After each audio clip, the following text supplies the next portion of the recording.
వాళ్ళు ఎట్లయితారని నేను ఆలోచించాను అక్కడ కొంచెం నమస్తే నేను ఫోన్ చెప్తాను అనుకున్నావు కదా నమస్తే ఫోటో లోపల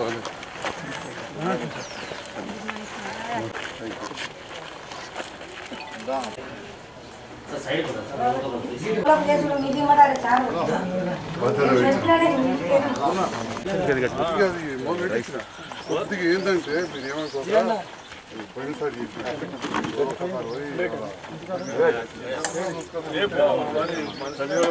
ఫస్ట్ చలిలో చేసుకుంటాం అలా పోవాలంటే ఈ నీళ్ళ కట్టం కావాలి పోయి చూసుకొని పైపులు వేసి వచ్చిన అంత పట్టించుకుంటున్నా అన్న నిజం పంపు కట్టి మీరు చూసేదో లేదు చెలగలకి దాటిపల్లి పోతావు మీరు ఆపేప్పుడు నాకు పెట్రోల్ ఇచ్చుకోరు ఎట్లా పైపులు వేసినా సేట్ తోటి మాట్లాడిందా లేదా కూడా అడుగు ఇంత మరి మేము ఇంతకాలం అయితే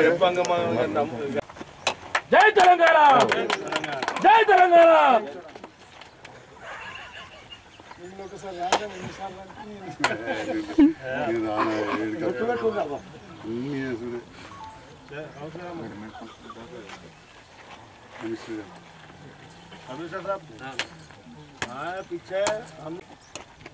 కొబ్బరికాయ కొంచెం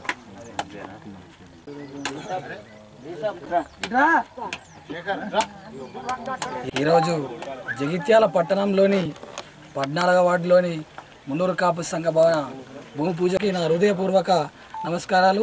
జగిత్యాల పట్టణంలోనే కొత్తవాడ మున్నూరు కాపు అనేది చాలా ఏళ్ళ నుంచి ఇది కళ. మున్నూరు కాపు సంఘ భవనం కావాలనుకోవడం ఒక కళగానే ఉండే. ఇవల్ల దానికి తోడుగా మన గౌరవనీయులు జగిత్యాల ఎమ్మెల్యే సంజయ్ అన్న గారి చొరవతోని 15 లక్షలు తీసుకురావడం జరిగింది. దానికి తోడుగా మన ఇక్కడనే ఉన్న మున్నూరు కాపు ముద్దుబిడ్డ ముద్దం రాములు గారు జాగా ఇవ్వడం చాలా గర్వకారణం. దీనికి మేము అందరం హర్షిస్తున్నాం. జగిత్యాల పట్టణంలోనే ఈ ఒక మున్నూరు కాపుకు ముద్దుబిడ్డ పెట్టిన పేరు కొత్తవాడ. ఈడ సంఘభవనం కట్టాలన్నది కళ ఇవాళ మన జగిత్యాల ఎమ్మెల్యే సంజయ్ అన్న గారి ద్వారా మన మున్సిపల్ చైర్పర్సన్ శ్రావణక్క ద్వారా జరగడం ఈరోజు సంతోషంగా ఉంది.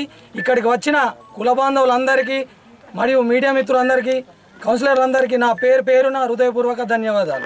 14వ వార్డులో కొత్త వాడకట్లోని మున్నూరు కాపు సంఘ భవన భూమి పూజ కార్యక్రమానికి విచ్చేసినటువంటి పెద్దలు మరి తెలంగాణ రాష్ట్ర ప్రభుత్వం ఏర్పడినప్పటి నుంచి కూడా అన్ని వర్గాల సంక్షేమం కోసం గౌరవ ముఖ్యమంత్రి వర్యులు శ్రమిస్తూనే ఉన్నారు. మరి మన జగిత్యాల పట్టణంలో ప్రతి ఒక్క వర్గం కోసం ప్రతి ఒక్క కుల అభ్యున్నతి కోసం వారి అభివృద్ధి కోసం కూడా మన నాయకులు సంజయ్ అన్న గారు కృషి చేస్తున్నారు. మరి మన ఆడపడుచు కవితక్క గారి సహకారంతో సంజయ్ అన్న కృషితో సుమారు 50 కోట్ల రూపాయలు మన పట్టణానికి టీయూఎఫ్ఐడిసి నిధులు కేటాయించబడ్డవి. మరి అందులో నుంచి ప్రతి ఒక్క సంఘ భవన అభ్యున్నతి కోసం వాటి సంఘ భవన అభివృద్ధి కోసం కూడా వారు సంజయ్ అన్న గారు నిధులు కేటాయిస్తూ వస్తున్నారు. మొన్న వైశ్య సంఘ భవనం, పద్మశాలి సంఘ భవనం, అలాగే గంగపుత్ర సంఘ భవనం, యాదవ సంఘ భవనాలు, మరి మేర సంఘ భవనం, మరి ఈరోజు ఇక్కడ చూసుకున్నటువంటి అయితే ఈరోజు మున్నూరు కాపు సంఘ భవనానికి టీయూఎఫ్ఐడిసి నిధుల నుండి మరి పెద్దలు అడగగానే వెంటనే 15 లక్షల రూపాయలని సంజయ్ అన్న గారు కేటాయించడం జరిగింది. మరి ఇక్కడ పెద్దలు ముద్దం రాములు గారు మరి స్థలాన్ని దానం చేయడం జరిగింది. మరి సంఘ భవనం కోసం ప్రజల అభ్యున్నతి మరి ఆ వర్గాల అభ్యున్నతి కోసం కూడా పాటుపడుతున్నటువంటి మన నాయకులు సంజయ్ అన్న గారికి సంఘ పెద్దలందరి తరపున కూడా ధన్యవాదాలు తెలియజేస్తున్నాను. అలాగే మరి 14వ వార్డుకు సంబంధించి కూడా మున్సిపల్ నుంచి సుమారు 40 లక్షల రూపాయలను కేటాయించడం జరిగింది. రోడ్లకు డ్రైన్లకు 14 లక్షల రూపాయలు. మరి ఎన్నో సంవత్సరాలుగా అభివృద్ధికి నోచుకోకుండా ఉన్నటువంటి శ్మశాన వాటికకు సంజయ్ అన్న గారి సూచనల మేరకు శ్మశాన వాటిక అభివృద్ధి కోసం 25 లక్షల రూపాయలను కేటాయించడం జరిగింది. తొందరలోనే వాటికి సంబంధించినటువంటి శంకుస్థాపనలు కూడా సంజయ్ అన్న గారి ఆధ్వర్యంలో నిర్వహిస్తామని సందర్భంగా తెలియజేస్తూ మరి మమ్మల్ని ఇక్కడికి ఆహ్వానించినటువంటి గౌరవ కౌన్సిల్ సభ్యులు మాతృశ్రీ పద్మ గారికి మరి నిరంతరం వార్డు సమస్యలను మా దృష్టికి తీసుకువస్తూ మరి చిన్న వయసులోనే ప్రతి ఒక్క సమస్య మీద సునిశ్చిత దృష్టి సారిస్తూ కూడా మా వరకు సంజయ్ అన్న గారి దృష్టికి తీసుకువస్తున్నటువంటి తమ్ముడు శేఖర్ని సందర్భంగా అభినందిస్తూ మరి ఇక్కడికి ఆహ్వానించినందుకు ధన్యవాదాలు తెలియజేస్తూ సంఘ పెద్ద ఈరోజు కొత్తవాడ మున్నూరు కాపు సంఘ భవన భూమి పూజ కార్యక్రమంలో నన్ను ఆహ్వానించి పాల్గొన్న స్థానిక కౌన్సిలర్ హృదయపూర్వక నమస్కారాలు. మరీ ముఖ్యంగా కొత్తవాడ చుట్టుపక్కల ప్రాంతాల మున్నూరు కాపు సోదరులందరికీ ఈ సందర్భంలో శుభాకాంక్షలు కూడా తెలియజేస్తాను. చాలా రోజుల నుంచి ఈ నిధులు మంజూరై కొంత స్థలం సేకరించడంలో జాప్యంలో కొంత లేట్ అయింది. జగిత్యాల నియోజకవర్గ పరిధిలో ఎన్నడూ లేని విధంగా నేను రాజకీయాలకు వచ్చిన తర్వాత ప్రియతమ నాయకురాలు కవిత గారు, అప్పటి పార్లమెంటు సభ్యురాలు, నేటి ఎమ్మెల్సీ వారితో మాట్లాడి, ముఖ్యమంత్రి గారితో మాట్లాడి రకరకాల నిధులుండి నియోజకవర్గంలో మున్నూరు కాపు కుల సంఘాలకు 2 కోట్ల రూపాయల నిధులు శాంక్షన్ చేయించారని చెప్పి కూడా అందరూ ధైర్యంగా తెలియజేస్తున్నారు. ఇది కొంతవరకు గర్వంగా ఉంది. ఎందుకంటే ఇన్ని పెద్ద జనాభా ఉన్న వాటికి మనం చేయాల్సిన అవసరం ఉన్నది. దాంట్లో భాగంగా ఇక్కడ 15 లక్షలు, బీట్ బజార్లో 15 లక్షలు కూడా మనం మంజూరు చేసినాం. అదేవిధంగా తిప్పనపేటలో కూడా ఒక 5 లక్షలు, జిల్లా సంఘానికి 5 లక్షలు. ఈ రకంగా చెప్పుకుంటూ పోతే తమ్ముడు నాగనూరులో చేసినాడు, వచ్చిండే నాగనూరు, లచ్చక్కపేట, మోతే, ఈ రకంగా దరూరు, రాయకలు, కటకాపూర్ దానిక ఇటు పెడితే పోచమ్మవాడ గుడికి ప్రతి చోట ఇవన్నీ చూస్తే దాదాపు ఒక 2 కోట్ల రూపాయలకు తగ్గకుండా మనం నిధులు మంజూరు చేసినాం. మరి అదేవిధంగా ఇలా 14వ వార్డు గురించి మనం మాట్లాడుతూ ఉంటే, కొత్తవాడికి వస్తుంటే ఇప్పుడు వచ్చేటప్పుడు ఒక 3 మన మహిళా రైతు మన అక్క చెల్లెలు గంపలు పట్టుకొని కూరగాయలు అమ్ముకొని వస్తారు. కారు ఆపిన ఇంత బిజీ ఉన్నా కానీ మా డ్రైవర్లు గన్మెన్లు కూడా ఉండరు. మరి ఏ మార్కెట్కి వస్తారు అక్క అంటే మా రైతు బజార్కి వేస్తున్నాం అన్నారు. రైతు బజార్కి వేస్తున్నాం అన్నారు. మూలకు పడ్డ రైతు బజార్ను ఇవాళ మీ సహకారంతో, కౌన్సిలర్ల సహకారంతో, అధికారుల సహకారంతో ఇవాళ ఓపెన్ చేయించిన ఎవ్వరు కూడా నడవదనుకున్నారు. వాస్తవానికి గత ప్రభుత్వ హయాంలో మీరు గుర్తించాలి, ఇంకా బోర్డు ఉన్నది, నేను ఇంక ఉంచిన అసలు వాస్తవానికి రైతు బజార్ కాదు, ఇక అద్దు ఈ మార్కెట్ ఇంకా దేనికో తీసుకోరని చెప్పి ఉన్నది. ఇక బీటుకు కాదు, ఇక వేరే డిపార్ట్మెంట్, అసలు రైతులకు సంబంధించిన లేని డిపార్ట్మెంట్. కానీ అది అవసరం అని చెప్పి గుర్తించి అట్లే నుంచి మన ప్రభుత్వం రానప్పుడు నేను ఓడిపోయి ఉన్నా కానీ ఇలా రైతు బజార్ను మనం తీసుకున్నాం. రైతు బజార్ను తీసుకొని ఇలా డెవలప్ చేసినాం. ఇలా బ్రహ్మాండంగా నడుతుంది. చాలామంది అన్నారు గడియారం కాడ చాలు చేస్తే ఇది బంద్ అవుతా అన్నారు. గడియారంగా నడుతుంది. ఎందుకంటే నేను ఇక్కడ పుట్టి పెరిగినోని. ఏ పాటు దూరం నా ఇల్లు పోచమ్మవాడకు, కొత్తవాడకు. చిన్నప్పుడు అంతా దోస్తులు గిదేనే. నా బడే పోచమ్మవాడకుండే, చిన్నప్పుడు చదువుకున్నా బాడి. పొద్దుగాలు అయితే మా పిట్టరాయమల్లో అన్నీ ఉంటుండే, రాయమల్ల నాన్న. ఈ రకంగా ఈ ప్రాంత ప్రజలతో సంబంధాలు ఉన్నారు. ఇవాళ రైతుల కోసం నడుస్తుంది. అన్న గంగరామన్న ఉన్నాడు అనిండే, నీళ్లు కళ్ళపల్లి చెరువు కష్టమవుతున్నాయని చెప్పి అప్పటికప్పుడు ముఖ్యమంత్రి గారితో మాట్లాడి, మరి ఎందుకు ఇట్లా అవుతున్నదని అంటే ముఖ్యమంత్రి గారు చిన్న కాడ తీయాల్సి వచ్చింది. ఎందుకంటే కొన్ని ఇబ్బందులు స్థానికంగా ఉండే. మేము చలిగల్ రైతులము, అక్కడ సర్పంచ్, ఎంపీ అందరం పోయి ఆ కాలువ అంతా సాఫ్ చేయించినాం. పోయినసారి మీరు చూసిరు, నీళ్ళు వచ్చినాయి. ఈసారి ఇప్పుడు రాగానే గంగరామన్న రావడానే చెప్పిన, నిన్నాక మొన్ననే చెప్పినా, నిన్న మళ్ళీ చాలైనాయి నీళ్ళు. D54 నీళ్ళు ఇప్పుడు మొదలైపోయింది. ఈసారి వాస్తవానికి రైతులైనా దృష్టికి తీసుకురాలే. నీళ్ళు ఇంకో 10 రోజుల ముందు కూడా వదిలేస్తున్నాయి. ఎందుకంటే మనకు నీళ్లు పుష్కలంగా ఉన్నాయి, పైన పుష్కలంగా ఉన్నాయి. కింద ముఖ్యమంత్రి గారు కాళేశ్వరం ప్రాజెక్టు కట్టారు. ఇక ఏదైతే కరీంనగర్ నుండి కిందికి పోచపాడి నీళ్లు పోయాల్సిన అవసరం లేదు. రేపటి నాడు మన రైతన్నలకు నీళ్ళ కొదవ లేకుండా మన ముఖ్యమంత్రి గారు చూసారు.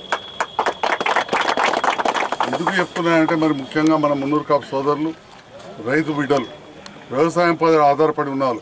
ఇవాళ చదువుకుంటున్నారు కావచ్చు, రకరకాల వ్యవసాయాలు, బిజినెస్, ఉద్యోగాలు ఇవన్నీ చేసినా కానీ అసలు ఇవాళ మన ముఖ్యమంత్రి గారు ఎంత నిబద్ధతతో ఉన్నారో మనందరికీ తెలుసు.